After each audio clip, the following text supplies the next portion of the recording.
tal amigos? Buenas noches, aquí con voz un poco ronca, que seguramente ustedes también tienen en su casa, de algún virus miserable que se ha venido con la crisis y nos ha atacado a algunos. Pero bueno, aquí vamos a estar colaborando con el canal y sobre todo seleccionando y ofreciéndoles a ustedes los temas de debate que para hoy hemos creído oportunos. Son dos muy similares, como ustedes comprenderán, todo gira en torno a esa terna vicepresidencial o esa terna que el presidente ha presentado al Congreso para que se elija de entre ellos por parte de los diputados la o el vicepresidente que sustituirán a la señora Valdetti que presentó su dimisión, y la vamos a enfocar de dos perspectivas. Ahora, ¿qué puede ocurrir? Pero ¿qué puede ocurrir más como medidas, propuestas o proyectos para reformar lo que hay? Y para esto dos diputados nos acompañan. Luis Pedro Álvarez, que es diputado de Encuentro por Guatemala, y también el diputado Erga Agzip, que es independiente. Señores, buenas noches, muchísimas gracias. Doña Silvia, muy buenas feliz noche, y para ti la primera. Muchísimas gracias, bienvenidos ambos. Aquí tal vez hay un tema medular con el que me gustaría comenzar este programa. Se supone que ustedes como diputados debieron de haber conocido con antelación esta terna. Según entiendo, fue hasta el día de hoy que se reunieron y conocieron la terna, y debido a que había una ilegalidad de que participara el ministro Contreras, fue suspendida la sesión. Yo quiero preguntarles específicamente a qué se debe. ¿Se podría ser una negligencia, un descuido, o podría haber un plan perverso, como muchos han dicho, del gobierno del turno para retrasar la elección a vicepresidente? Señora Zip, yo quisiera empezar a oír cuál es su postura al respecto. Usted estuvo muy cerca al Partido Patriota y los conoce de frente. ¿Qué está pasando? Bueno, gracias Silvia. Buenas noches a todos. No he estado en el Patriota, sí los conozco, pero no he estado en el partido. Yo lo que veo es que no podemos dejar de lado lo que está aconteciendo en el país, la crisis política, la crisis de gobernabilidad. Y mi primer punto es que el presidente no ha entendido o no quiere entender lo que está atravesando su gobierno y el país. Él es uno de los grandes causantes de lo que está pasando. Había enviado una terna que obviamente tenía una inconstitucionalidad, era la que nosotros conocíamos. Hoy estábamos convocados a las 2 de la tarde. La reunión comienza a las 3:30 y aquí cargo copia de la nota. A las 3:05 llega la nueva terna donde cambia. Es una decisión compleja para el Congreso, no se trata solo de elegir un nuevo o nueva vicepresidente para que termine un periodo. La población, que es lo que más importa en esto que está atravesando el país, hay movimientos, hay diferentes sectores que lo que están demandando es cambios profundos al sistema político. La causa de la crisis de corrupción, de ingobernabilidad que está pasando es que tenemos un sistema político viciado, donde el financiamiento es lo más importante. Los partidos que venden ministerios, que buscan recursos de diferentes y dudosas fuentes muchas veces, llegan con una serie de compromisos y terminan cediendo espacios, que es lo que le pasó al Partido Patriota.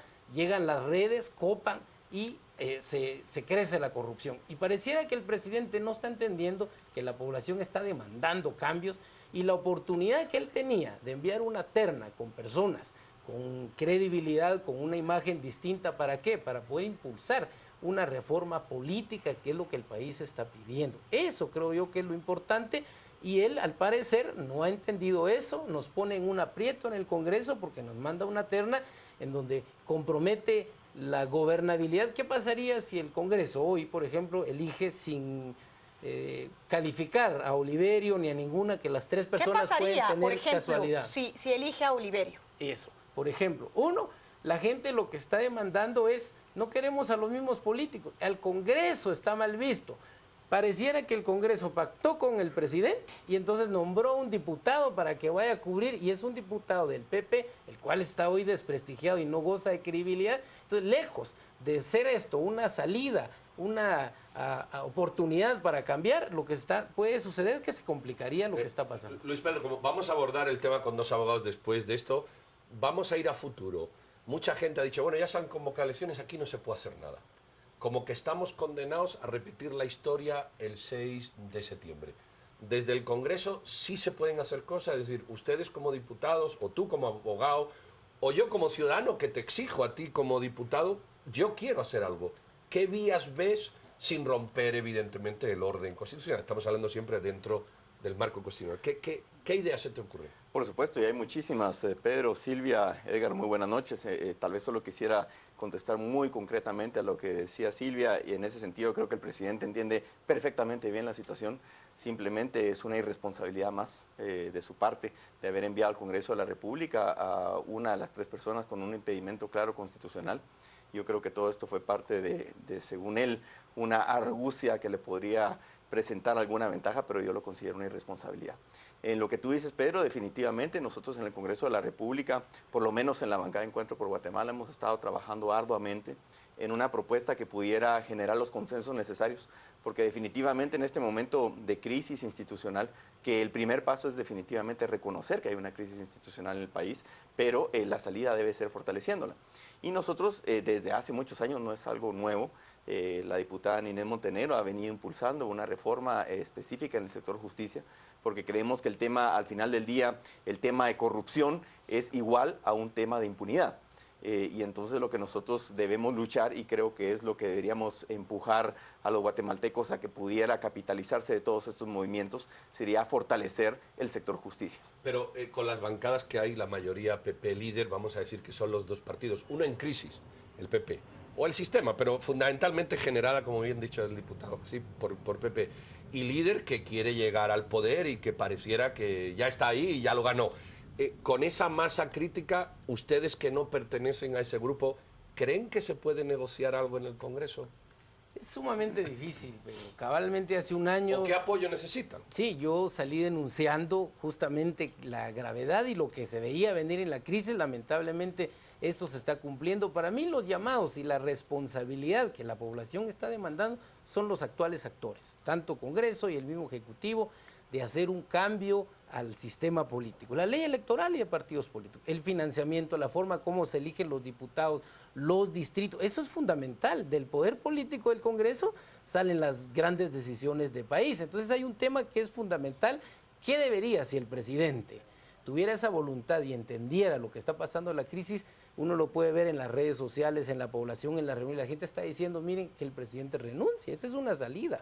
Y entonces que el Congreso pueda elegir una terna que termine este gobierno, pero con la responsabilidad de impulsar esa reforma. Ahora, yo quisiera hacer una pregunta, Luis Pedro. En las circunstancias en que está el Congreso de la República, una institución sin credibilidad, cuestionada de corrupción, ha realizado negocios millonarios y han habido pactos entre partidos. Eso es un hecho. ¿Es posible que lleguen a un acuerdo para escoger una terna de personas honorables? Esa es la primera pregunta. Y la segunda que les quisiera hacer, ¿cómo adentro del Congreso se perciben los apoyos a los 3 diferentes candidatos? Bueno, contestando a tu primera pregunta, definitivamente sí es posible, y si es posible eso va a depender, recordemos la crisis del caso Rosenberg, que termina con la aprobación de la ley de comisiones de postulación. La ley de libre acceso a la información pública también es el resultado de una crisis anterior. Yo creería que hay una enorme oportunidad, y sobre todo ahora que es una época electoral, sobremanera yo creo que el pueblo de Guatemala y todos los guatemaltecos, porque al final de cuentas, pues ahorita tal vez estemos como funcionario público, pero soy parte del pueblo de Guatemala también, tenemos una enorme oportunidad, dada la coyuntura, de comprometer a los partidos políticos para que los cambios se hagan ahora, no en el primer año de gobierno, no en el segundo, sino decir, bueno, usted está proponiendo y cree en una reforma política, por ejemplo, diga en qué es, la mete como iniciativa de ley y le empuja en el Congreso de la República. Si no, usted no le creo nada y no voy a votar por usted. Entonces, para nosotros es una oportunidad enorme de comprobar que somos consistentes con lo que estamos ofreciendo. Y segundo, solo para contestar muy concretamente a lo que tú preguntas, Silvia, de las diferentes fuerzas que se ven dentro del Congreso de la República, evidentemente el presidente, y vuelvo a lo que decía en un inicio, yo creo que sutilmente envía esta terna para generar polarización. Digamos, al final del día vemos a 2 personas que a lo mejor representan diferentes visiones de lo que es el Estado o cuáles son sus funciones. Igualmente, pues ahora presentan a un alfil, a una tercera persona, que es uno de los cuadros del Partido Patriota, que sería nuestro colega, el diputado Oliverio García Rodas, que definitivamente pues cuenta con la confianza y el respaldo de la bancada patriota, y una opción, digamos, sin la polarización que existe en las otras 2 propuestas. Entonces yo diría que por ahí iría mi análisis. Yo quisiera hablar de que sí hay una gran oportunidad. La Real Academia define la crisis como un cambio brusco a una enfermedad para agravarlo o para mejorarla. Y aquí no podemos dejar de un lado a ese colectivo social, jóvenes, estudiantes, universitarios, que son los que realmente han puesto al país en esta posición de evaluar y de repensar qué vamos a hacer. Yo creo que este movimiento, este colectivo que tiene esa entidad, su lucha es contra la corrupción. Si el Congreso no asume la responsabilidad, si eligiera una terna, por ejemplo, comprometida, le aseguro que vamos a una depuración Ahora, del Edgar, Congreso. pareciera, según entiendo yo, que ustedes no están de acuerdo con esta terna. No hay ninguno de estos tres candidatos que pueda llenar los requisitos para poder optar al cargo de vicepresidente. Bueno, de nuestra parte, en la bancada de Encuentro por Guatemala, quiero ser muy claro, la decisión institucional todavía no la hemos tomado. De hecho, precisamente fue la diputada Nené Montenegro quien fue la primera que en los corredores del Congreso hoy solicitó que tuviéramos un receso para poder realmente ver cuáles eran todos los escenarios de la propuesta que estaba presentando a última hora el Ejecutivo. Y en ese sentido, pues nosotros hemos hecho las consultas y yo reconozco que el partido se diferencia de los demás porque realmente tomamos en cuenta la opinión de las bases y de los cuadros del partido, y es lo que estamos haciendo ahora y por eso pedimos el receso. Pero nuevamente, insisto, que hay algo que no se puede perder de vista en todo este contexto, que se está hablando y muchas personas hablan de la gran oportunidad de los cambios y definitivamente se pueden dar, pero tenemos que tener mucho cuidado de también caer en una actitud antisistema, donde pueda llevar, y hay gente, ya hay algún candidato por ahí hablando de Asamblea Nacional Constituyente, que eso amenaza los derechos individuales de los ciudadanos, que básicamente la Asamblea Nacional Constituyente se requiere para dos cosas: para poder modificar el tema de la prohibición a la reelección y para modificar los derechos individuales. Entonces, yo creería que por muy profunda que se pudiera dar una reforma, tenemos que tener mucho cuidado con el tema de la Asamblea Nacional Constituyente, que en lo personal no comparto que sea la vía. Edgar, hay algunos televidentes que más o menos preguntan así. Bueno, miren, diputados, ustedes ya han discutido un montón de años la reforma a la ley electoral, no la han hecho. Ustedes ya han discutido un montón de tiempo las reformas al sector de justicia, no la han hecho. ¿Qué garantías hay de que una masa crítica de diputados suficientes, ustedes dos y no sé cuántos más, de verdad, cuenten con el apoyo ciudadano para que esto avance? Es decir, Tal vez sí, ¿cómo lo ponen en la balanza para que el ciudadano diga, mira, yo ya otra vez no, total, si ya se lo he hecho muchas veces? No, yo creo que hay desinformación porque propuestas a reforma, por ejemplo, al sector justicia ya está hecha, ya está dictaminada inclusive. Sí, lo que pero pasa no se es que aprueba. pero el que tiene el poder de la aprobación es el presidente de Junta Directiva, y ahí es donde las bancadas principales, que ha sido Líder y PP, que han estado gobernando los últimos 2 años, no han querido llevarlas hacia adelante. Las reformas a la ley electoral y partidos políticos, hay una propuesta consensuada desde la legislatura anterior con dictamen favorable de la Corte de Constitucionalidad, que es oportuna para que se dé a conocer, porque lo que veo es que hay desconocimiento en esos temas, que se den a conocer con la suficiente apertura, y que ahora que hay presión popular se lleven hacia adelante. Gracias, Edgar. ¿Qué Sí, contestarían ustedes? Yo lo que digo es que esta oportunidad es enorme para el país. Terminamos de colapsar el sistema o asumimos la responsabilidad para cambiarlo. Y ahí yo le devuelvo la pelota al señor presidente. Él, como representante del Estado, está viendo la demanda, está viendo la crisis de gobernabilidad. Tiene que aceptar que falló, que le cumplió al pueblo. Dentro de la terna, lo ideal es que debería ir una propuesta, señores. Aquí va una terna, así es. Y mi propuesta es la reforma política, y propongo a esta terna para que la que ahí sea electa, impulsemos la reforma. El Congreso, en estas condiciones y en la coyuntura que hay, yo le aseguro que puede salir algo. Es una oportunidad, la población está vigilando. Yo invito a todos esos sectores estudiantes no decaer, hay que seguir demandando, porque de lo contrario la clase política no va a asumir la responsabilidad que le Ahora, corresponde. hablemos un poquito de los riesgos. Por ejemplo, si Oliverio llegara a ser electo, sabemos que quien entra a sustituirlo es Daniela Beltranena, que tiene serias sindicaciones, aunque aún no de manera legal, pero sí ante la población, por haber tenido vínculos directos con Roxana Valdetti. Sabemos que es una de las mujeres de confianza de Roxana Valdetti, y todo pareciera indicar que esta también es otra artimaña de la vicepresidencia para no soltar su estructura del poder. ¿Qué pasaría si ella llega a ser diputada y obtiene la inmunidad del cargo? Bueno, al final del día, inmunidad no es igual a impunidad. ya se han levantado ante juicios en anteriores ocasiones a diputados al Congreso de la República y no debería ser sinónimo inmunidad de impunidad para nada. Ya no digamos en un caso donde hubieran indicios de pruebas suficientes, en fin.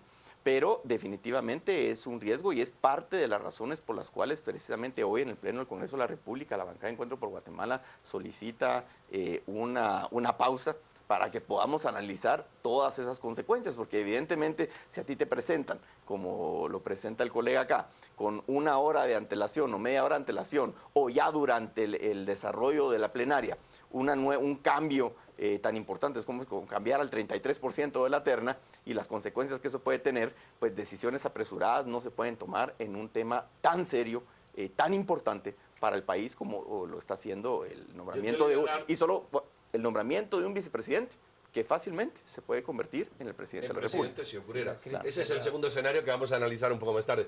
Yo les quiero dar un minuto para que ustedes nos hagan una reflexión, pero de un minuto, de cómo ven los escenarios de lo que va a ocurrir, según ustedes. Ustedes viven en el Congreso, han oído a compañeros diputados decir, oye, esto se dice, pero yo no lo voy a hacer, saben de sobra los entresijos. Si pusiéramos una bola de cristal y yo le dijera, mira Edgar y Luis Pedro, ¿qué va a pasar? ¿Qué va a pasar? ¿Cuál creen ustedes que es el escenario más probable, no más deseable, más probable de lo que pase? Quizá para cerrar Con las decisiones que está tomando el gobierno y que no hay la voluntad de hacer cambios, yo veo una crisis agravándose, veo a la población con más demanda, que está en su justo derecho porque está cansado de estar viendo lo mismo y que la corrupción campee dentro del Estado, pero tal vez lo que más me preocupa es el proceso de elección. Estamos viendo una elección de una campaña política igual que en las elecciones anteriores, donde lo que está privilegiándose es los regalos, el dinero, hay que investigar dónde están viniendo esos recursos, lo cual nos dice que el próximo gobierno va a ser igual o peor que el que tenemos. O sea, ese es el escenario que tiene el país.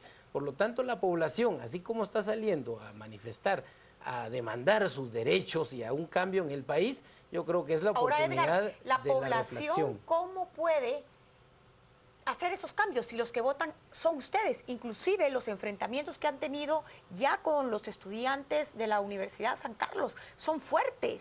O sea, la población está mostrando rechazo y al final, aunque usted diga, la población debe elegir, los únicos que eligen son ustedes.